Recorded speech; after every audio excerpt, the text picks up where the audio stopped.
This video is going to be all about sidechain compression and how to use it different ways, how to set it up. I'm also going to release this Ableton Live set as a download so you can experience this yourself. You'll get this same exact project the same way it looks right now, and you can experiment and follow along if you like.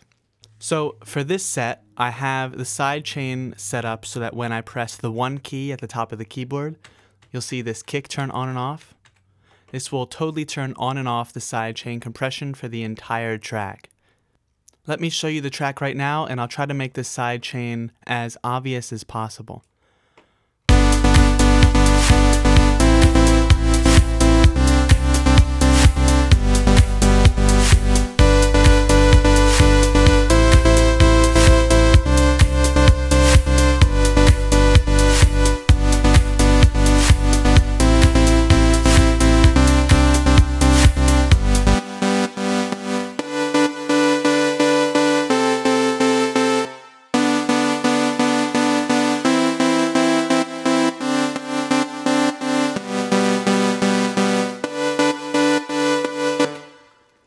Hopefully you get the idea.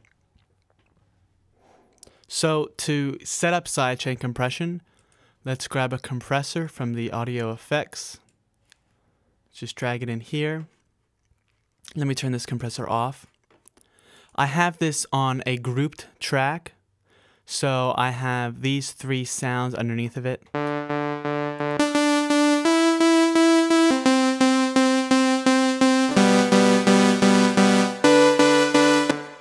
So that's my lead element. So this way I only have to put the compressor on the group track instead of individually on each track. So if I need to adjust the parameter, then it happens for all of them. So the first thing you want to do is click this little arrow at the top of the compressor, and that lets you access the sidechain panel. Let's turn sidechain on, and you need to select the audio from. So what is going to trigger this sidechain? Normally in a compressor, the actual sound itself, so the sounds of these 3 instruments, will cause the compressor to duck in volume when it reaches over the threshold. But instead, we want something else to trigger. We want a kick drum to trigger.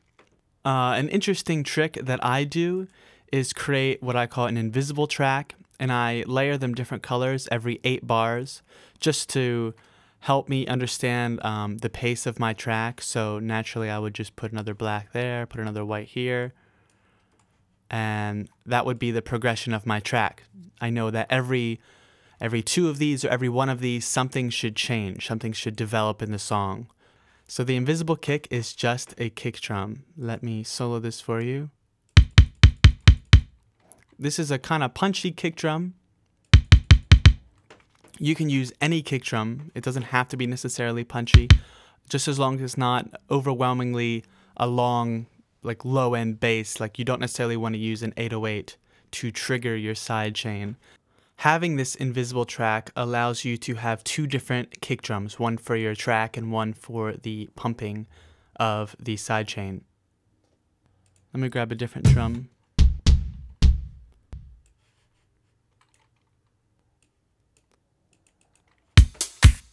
Oh. So let's say I have this drum instead. It's not as nearly as punchy as the first one, but we can work with it. Remember, this is muted, so I don't want to have this playing. Right now I just soloed it, that's why you could hear it, but the track is off. So it's playing continuously throughout the entire track. I have it duck out sometimes, but it's not playing exactly always when the kick of the track is playing. And I do that for reasons so I can have the pumping continue even if the kick drops out of the song. So if I have a break in the song but I still want a pumping sound during a breakdown, then the pumping sound can still continue, but there's no kick. There can be other percussive elements, but I still want that pumping sound throughout most of the whole song. I have it cut out here a little bit, but right here specifically is an example of this where the pumping sound continues but the drum is stopped. Anyway, let's set up the sidechain. I have the Voyager lead group right here. So let's set the audio from invisible. That's my invisible drums. You may want to use drums if you don't want to set it up the way I do. That's totally fine. Common settings that I found to be good are setting the ratio anywhere from 4 to infinity. I usually set the attack around 10 milliseconds and the release around 45, around 45 maybe to like 70 if you want like a more of a longer pump. Recently I've been setting it to auto and I've been getting really good results. I tend to not use a knee in this case. For lead elements, I like to use RMS because I feel it gives you more of a groove to the pump than just an abrupt duck in the sound and return back. Well, we actually want that for the bass line to absolutely not conflict with that transient and the beginning of the bass hit. That's just a technique I use, and it's the main difference between these two, the bass and the lead elements, using peak versus using RMS. So now let's try this out. Let's hear what it sounds like with the crappy drum.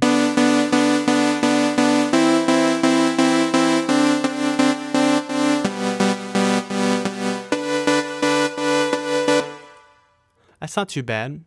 You can go over here to the compressor's activity view to give you a visual representation of what the pumping will look like.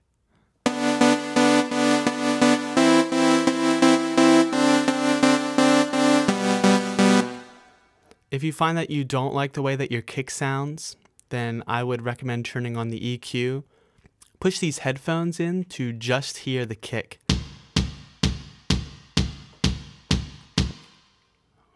What is that? Turn the reverb on. The reverb always plays. It's not actually in the compressor, so I just turn that off. So let's put on a band pass. Let me turn up the frequency a bit, turn up the Q to make it really pointy.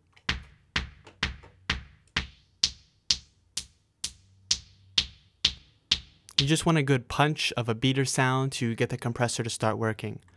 There's really no difference between turning down the threshold and turning up the gain. I can't say the same for normal compression, but when it comes to sidechain compression, it doesn't matter.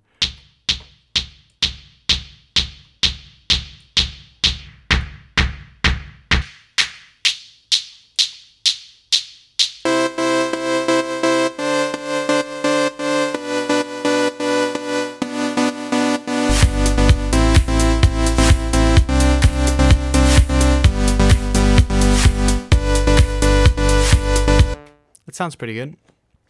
Let's try it with peak. Let me see if I can show you the difference.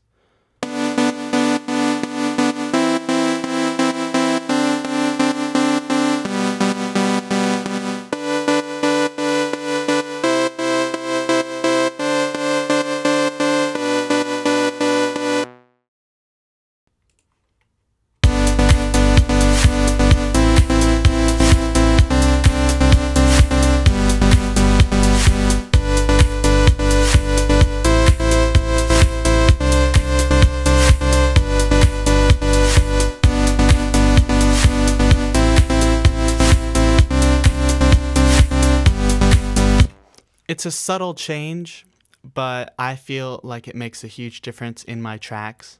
I really do like RMS much better than peak for lead elements. The only time I tend to use peak are for things like bassline or things that will directly interfere with the kick drum, where I just want it to be turned down immediately, very fast, right at the beginning.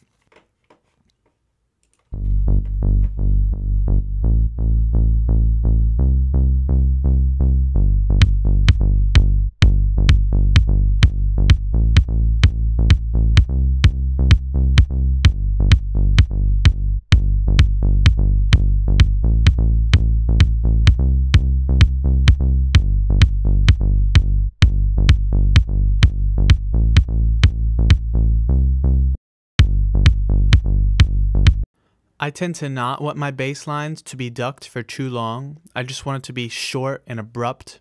So I feel that peak really works for me in this instance. If you have any questions or if there's something I didn't cover in this video, let me know in the comments. Also, if you have any suggestions for more videos or tutorials or ways that I can help you, then leave a comment or message me and I'll be glad to help. Thanks for watching.